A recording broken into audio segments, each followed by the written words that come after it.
right, welcome back. This is video number 4. And in this one, we're just kind of wrapping up. I've already covered the most relevant parts of the audio manager and managing the states with the enum. But what we're going to do in this one is we're going to create an input manager that's using the same singleton pattern as the audio manager. And what's kind of nice about this is that we can put some of this stuff to work that we created on the audio manager using the input manager as an example of how you can reference these things in other scripts.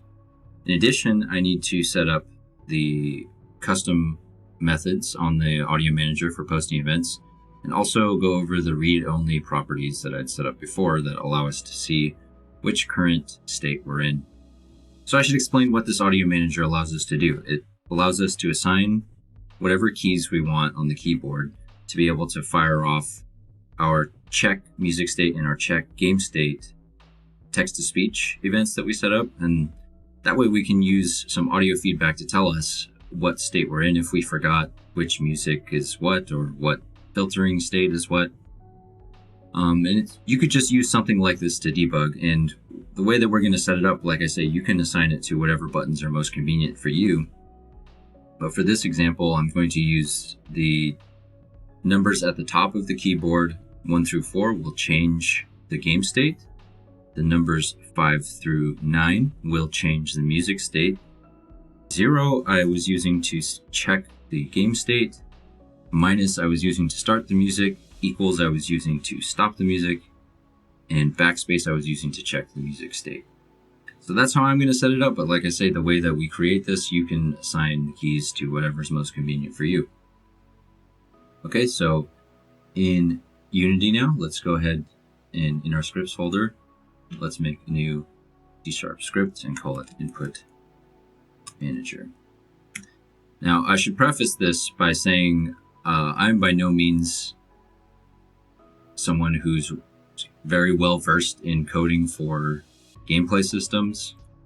And so this may not be a great way to handle it using like a singleton manager like this, but it works for our purposes. So just know that this may not be a great way to actually handle a controller for your game, but for debugging for something like this, you might find it useful as a tool. So we'll make an object called input manager. Put the input manager script onto it. And then, like I said before, I don't think that matters, but just in case, we'll reset the transform and then drag that input manager into our prefabs, and then we'll be editing the prefab. Actually, before we get too deep onto this, I realized there was another thing we're going to have to go back to Wwise for. And that is that I set the game state filters to affect the master audio bus, but that means that the voice events will also be affected by those filters, and we don't want that. We just want the music to be affected by them for this example. So let's go over to the master audio bus and take a look at what we have here. Our low pass filter on the game over state is at 60, and on paused our low pass is at 40 and our high pass is at 50. So let's just recreate that on the music bus. We had 60, 40, and 50. And then we can remove that from our master audio bus. And so let's use the soundcaster to confirm that. So let's set the game state to gameplay, and let's do level 1, sure. Game state, gameplay. Music state, level win. Okay, cool. So that way the voice won't be affected by those filters. So let's go ahead and generate the sound bank. And now, for real, this is all done. So we can leave that alone now. Actually, there's something else that we need to do in the audio manager. And actually, it looks like I did this already when I realized this last. But if you're following along, you may see in your version that you have for the events that they're serialized field and private. We actually want these to be public so that we can access these properties in other scripts, and we're going to need to do that in our input manager. So rather than them being private serialized field, we'll go ahead and set them to public. It's not the most secure way because we technically could assign the value to something else, but for this example, it's fine. Maybe if you were in a larger project and you did want to protect these in some way, you'd probably have a public getter and a private setter, which, you know, if that's something you would like me to cover, maybe I could do that in a separate video, but you can find that all over the place. But like I say, for this example, this will work just fine. We're just one person. We know we don't want to change that, so. Okay. So let's go ahead and start assigning our properties for our input manager. And we don't need anything except for the Unity engine namespace here. So let's let's start with setting up our singleton pattern again. So we'll have a public input manager, public static input manager. We can call it instance just like we did in the audio manager. And we can copy over our initialized logic. We're going to delete some of this stuff, obviously, but basic structure is there. So we don't need any of this sound banks or state stuff.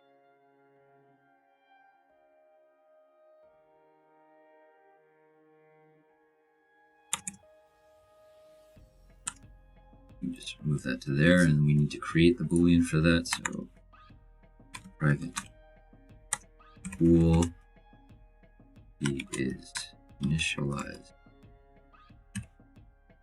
equal to false. Okay, and then we need to run that in the awake method. So void awake initialize. Okay, so we have our singleton pattern now set up. Now we want to create the properties for all of our input keys. So these ones we are going to do a serialized field private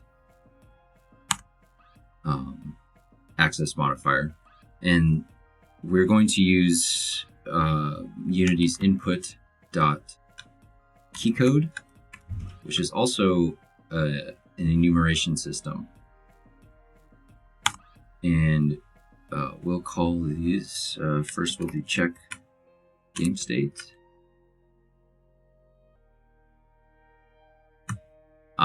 So we're not using input.keycode, we're just using keycode.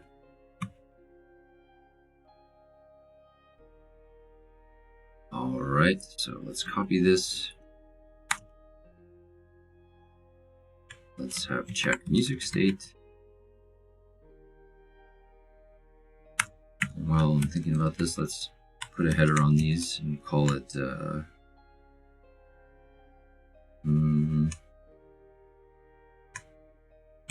event inputs. Now that's kind of confusing. Event input key assignments. That's a little clearer. Okay, and what other events do we have? We had a start music, do a start main music, stop main music, and that should cover all of our events now. Now we need to do our gameplay states and our music states. So we'll put gameplay state, or we just call it game state, not gameplay state. Game state input key assignments. And these will also be private serialized. And what do we have first? We had game underscore main menu. That was this one. Main menu. Then we need a gameplay.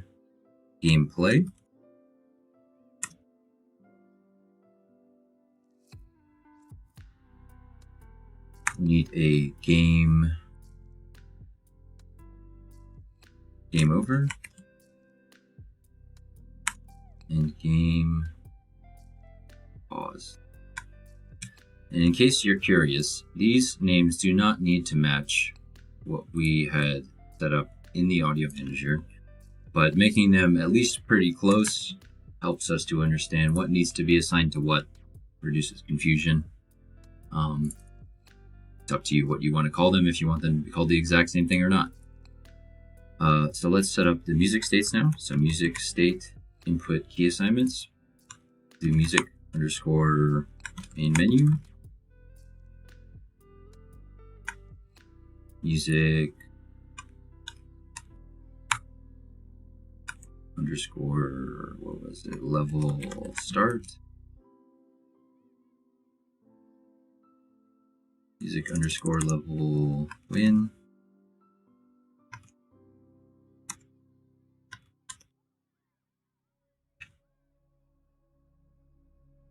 Level lose.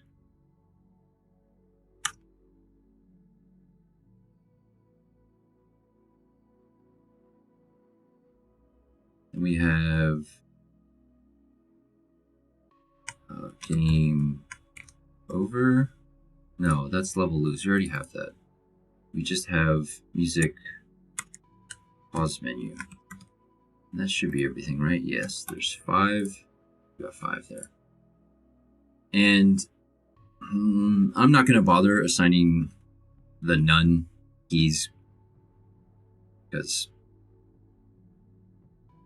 it's not going to have any effect on the sound. If you needed to do that, you could, continue this pattern and set those up as well. So let's pop back over into Unity and we can assign all of these to key values now. So let's take a look at our Input Manager prefab. And so we have all of these drop-down menus now for different keys. The one downside about this is that there's not really, you can't scroll through this list, which is kind of a bummer. So you have to just click and hold that or click repeatedly. But at least you've got a finite list of things to choose from, which is kind of nice. So check game state. What did I have that as before? I had it as 0 on the top of the keyboard, which is alpha 0. Check music state. I had that as backspace. Start main music. I had as minus. Where's minus? There it is. Stop main music. I had as equals. And skip did I? There it's equals. Okay, and then our game states were 1 through 4. So we want alpha 1, 2, 3, and bet you can't guess what comes next, number 4. Then our music states, we're going to go 5 through 9. Big surprise. We don't want home, we want alpha 6, 7, 8, and last one is alpha 9. And now, like I said at the beginning, if this isn't convenient for you, you can assign these to whatever you want. And then that'll be stored on the prefab. So let's hop back into the script and actually do something with these. And we're going to be doing that in update, but I know I'm going to want to refactor that to keep update clean. So I'm going to go ahead and make the method for this now. It will be a void check inputs. That name will work fine. And let's go ahead already. We're going to want to do that on update. So check inputs.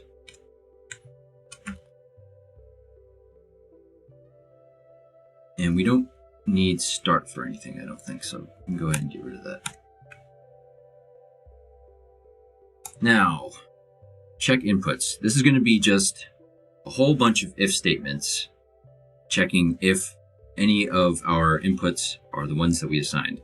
And then if it's one that we assigned, we look at what that is and then tell it what to do uniquely based on that input. And we're going to use the set Wwise state and set music state methods that we have on our audio manager. And after I do that, then we will look at making the custom events on the audio manager that can allow us to have some custom error messaging wrapped around the base ak.wise methods. And then we'll use those to post the events in here. But like I said, I'll start with the states first since we already have that set up. So let me start with a comment here and we'll say game states. Okay. Actually, before we get started with that, we're going to check a condition that's input.any key. And if we don't have that, so if not input.any key, return. So we're only going to do stuff if we're at least having some sort of key input. Otherwise, we'll just stop here. Now, what we want to check is if input.getKeyDown is one of our keys here. So grab our game main menu key code property there, and then we'll say what to do. Let's go ahead and set this up now for all of the different game state keys.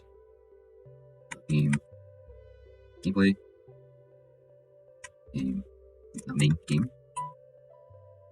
over, game, pause. Okay. And we'll set up our music states as well. So let's start with the comment here, music states.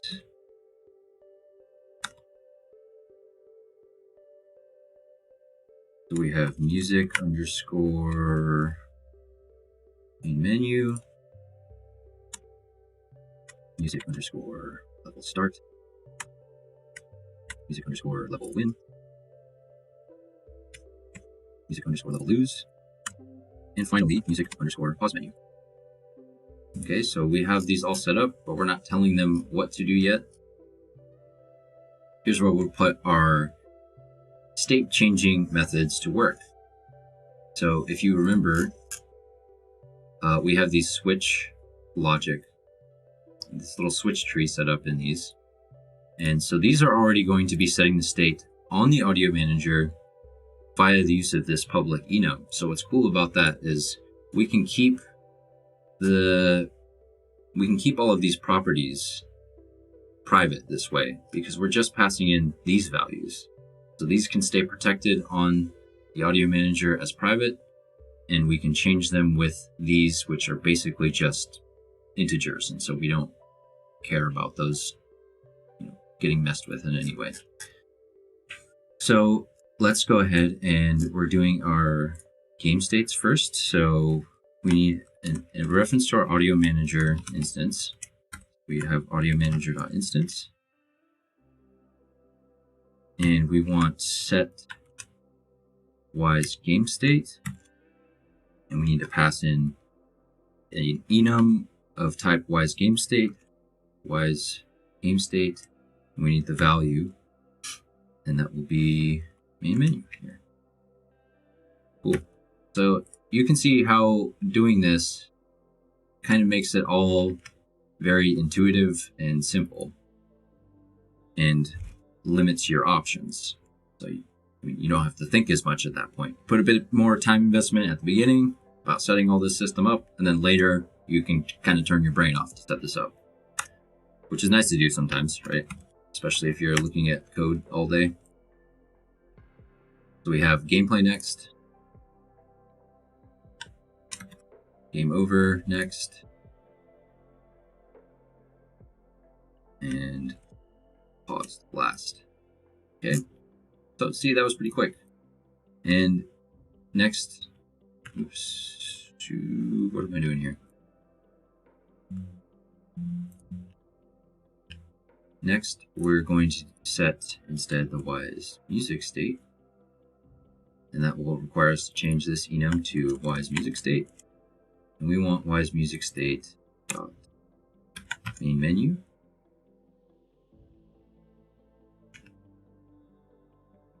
Next, we have our music state level start.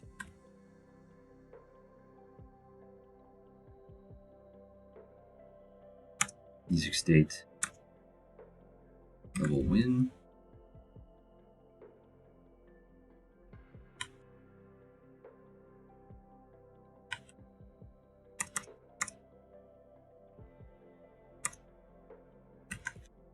Level lose.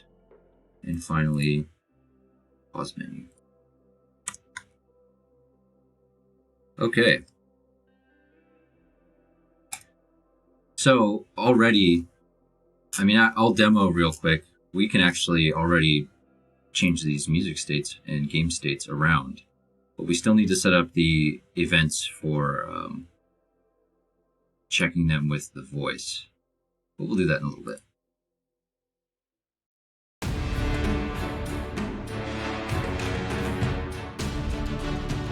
So you can see here, I can press 6, changes the level start music, 7 changes the level win, and change it back to level start, 6, 8 changes to level lose, 9 we have the pause menu music, and I can change the game states as well. There's the game over state and the pause state. Alright, cool, so that's all working. So for the events, we'll set up some wrappers on our audio manager, which actually I already have saved here, but I'll start this over so that I can go through them. So we're going to create 2 methods. One will be post event global, which actually means to post it to the audio manager. And since the audio manager is persistent, we can treat it as just an omnipotent thing. And so it's part of the global realm, whatever you'd want to call it. And then we'll have another one where you can actually target a game object if we want to say this sound belongs to this thing, and we wanted to use the audio manager to do it. So first we'll set up, these both need to be public so that we can access them outside of the audio manager. So we'll have a public post, capitalize it, post Wwise event global, and that can just be void. Oh no, yeah, that's fine, but we need to take in an argument of type ak.wwise.event. Just call this Wwise event, that super creative name. And then we're going to have another one that's post Wwise event to object. So for this one, we need 2 arguments. We need our event and we need a game object. We'll call it target object. We'll start out by putting the main functionality in here. So if we use Wwise event.post, we're going to, like I said, post it on the game audio, the audio manager, and it needs to be a game object. So we do lowercase g game object with an uppercase O. That's referencing this game object that this script lives on. And then down here, we would be using our target game object. So we have post target object. All right. So here's where we can wrap these things. We can do first a null check. If Wwise event is equal to null, debug.log error, Wwise event is null. Be sure it's set correctly and thanks are up to date. Something like that. That way, I mean, you can make this whatever you need to, which is what's nice about wrapping it like this. So after we've verified that it is not null, we can move on to if we want to make sure it's valid. So Wwise event is valid, which should be kind of a catch-all for any other things that could go wrong with it other than it being null. And so we want to put this inside of there, so we only post if it's valid. We'll go ahead and do that there. Otherwise, we will debug.log error Wwise event is invalid.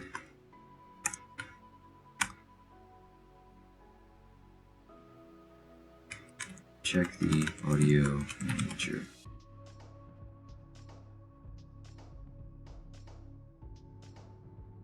And actually, these error messages should probably be switched around.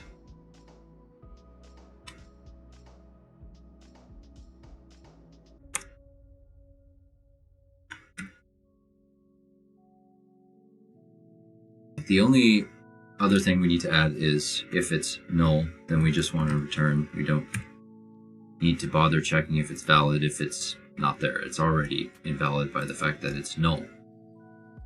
So let's go ahead and copy this because we're going to do pretty much the same thing down here. Except we're going to replace this here so that we're actually posting our event on our target object. And then I guess we'll also check here. We already checked if our Wwise event is null. Then we'll also check if our target object is null.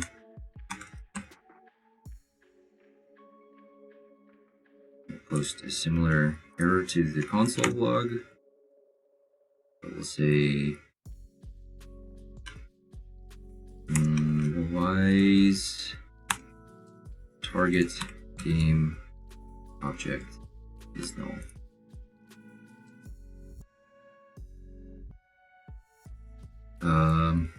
Maybe that's not a good way to put it. Let's say it more like post Wwise event to object requires an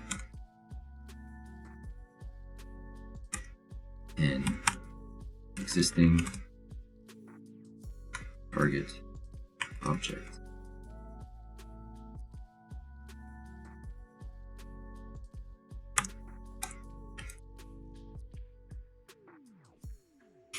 You may think of a better message to put than that, but I think that'll do.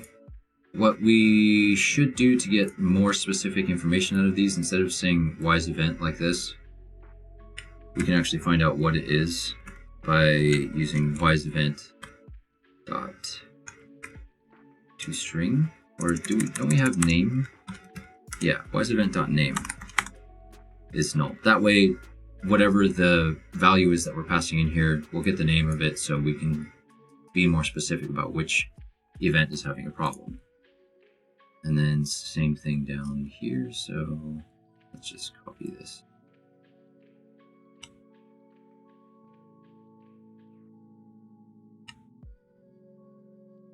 And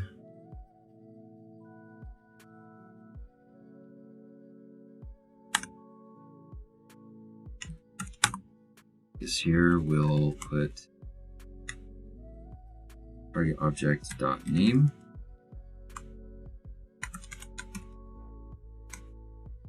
is null. And maybe it makes more sense to put that at the beginning. Let's get rid of that. So our error message will now say target object is null. Post Wwise event object requires an existing target object. Okay. And then lastly down here, again, make this variable. We have Wwise event dot name is invalid. Okay. Cool. So we have those set up and we can put them to use. Let's go back to the input manager. And let's go ahead and put these at the top. So we have events. We're going to check if input, no, not initialize, input dot get key down. What did we call these? Check game state, check music state, start and stop. Okay, check game state.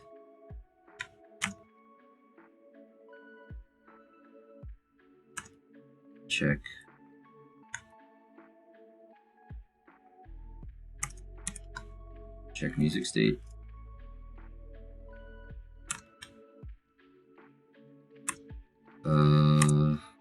We have here start main music and stop music. Start main music.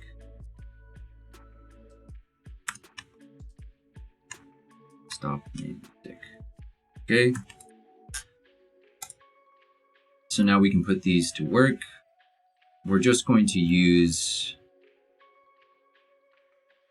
the post Wwise event global. This is just here. I just showed you this as an example if you did want to target a game object, because that would be something useful to have on your audio manager. But in this case, we're just doing global stuff because it's music. So here, we'll use audio manager instance dot post Wwise event global. We're passing in our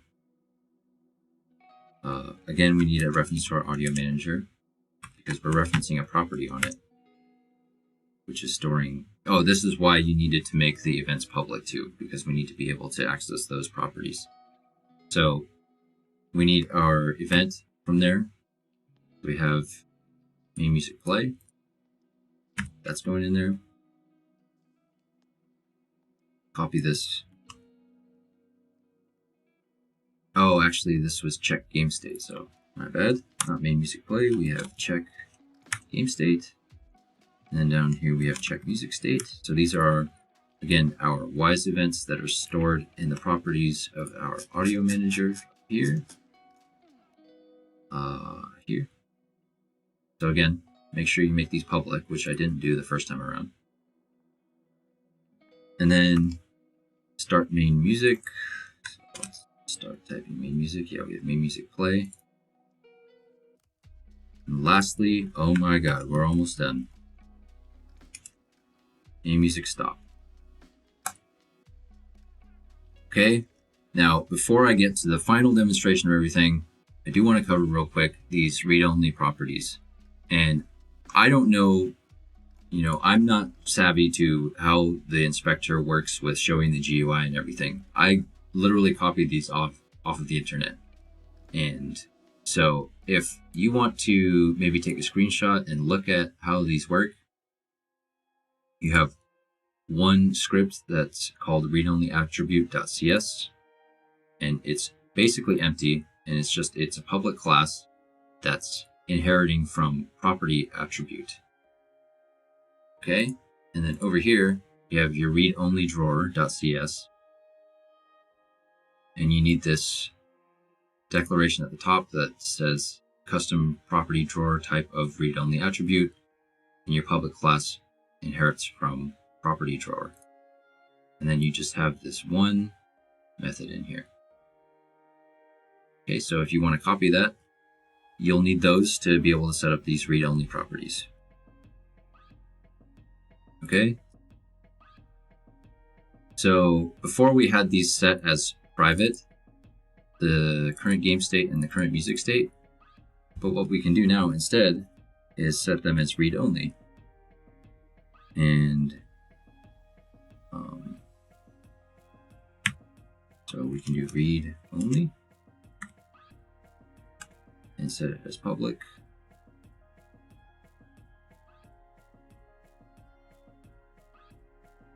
Actually, let's just serialize it and make it private because we don't need to access it.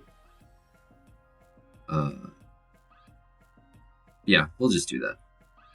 You might want to set up some way to just do a simple check of what the current game state is, and you could use that here, but you would have to make that accessible in some way. This way, it's not going to be accessible. So maybe you would want to do that. So let's just copy these here. In this case, we just want to see it in the inspector, but we don't want to be able to edit it in the inspector. Okay, and then we already were putting this to use down here. So this is the same variable where we're checking first. We're going to store that enum value here to see if the new one that we're passing in is already that. And if it is, then we're not going to bother running through the switch. But if it's not, then we'll run through the switch and then assign it the new value. And then that's going to show up. Let's go back to the scene here. That's going to show up on the audio manager as these nice grayed out properties. Don't need that. Actually, let's set that up on our prefab. You do not need to be environment aware. Okay. Okay, that's everything now. So let's test it out and demonstrate, and then we'll go ahead and wrap up everything here, close this tutorial. So we have our main music playing, our sound banks have been loaded. I can set it to main menu. It already is set to main menu. I can also verify that here, and I can also State, main menu. Check that with the 0 key now.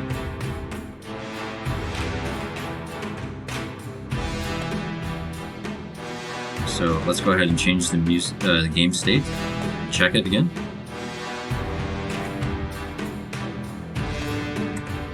Game state, gameplay. Alright, so we have gameplay.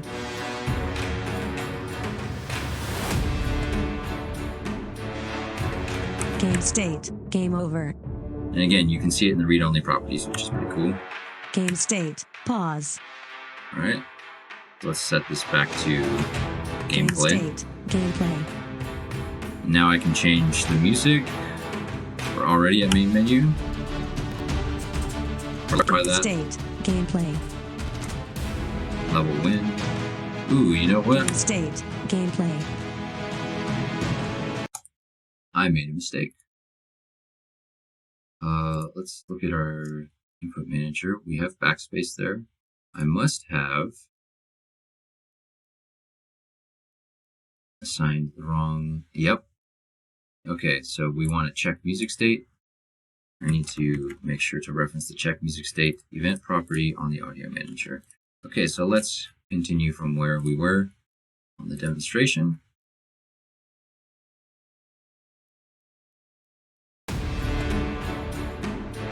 Okay, so I'll change music state. Already main menu, we have level start. Music state, level start. You can verify that. Music state, level win. We can verify it here, and we can verify it with text-to-speech. Music state, level lose. You can also verify it in the console. Music state, pause menu. And again, if we try to do it, it'll just let us know we're already in that state. So there you go. There's a demonstration of how you can just manually trigger those things off. But of course, you'd want to be including these methods in your gameplay logic somewhere. I hope you found this useful and educational, and that you can put something to work like this in your own projects. Should save you a lot of time and a lot of headaches. And keeping everything on a manager like this for UI things, for global RTPCs, states, sound banks, it just makes it a lot easier rather than having to dig through a whole bunch of different scripts and go find where you're handling these different Wwise things. So it should help simplify your projects if you tend to be a little messier. And yeah, should just generally improve workflow. So if you're not already doing something like an audio manager, I definitely highly recommend it. And hopefully this should serve as a good template for you. So I just want to close up by saying thanks for watching. I hope this helped you. If you have any requests for other types of game audio topics that you would like to see that are maybe hard to find on YouTube, those are the kind of videos that I like to do. Happy to take requests. If you have any input about better ways to handle these things, I also love to hear that. So let me know in the comments if you have any of that feedback. And if you like my videos, go ahead and subscribe. I'm not super active on my channel, but every once in a while I'll put out some videos like this. So till next time, take care and make cool sounds, make cool games as always. All right, I will see you later.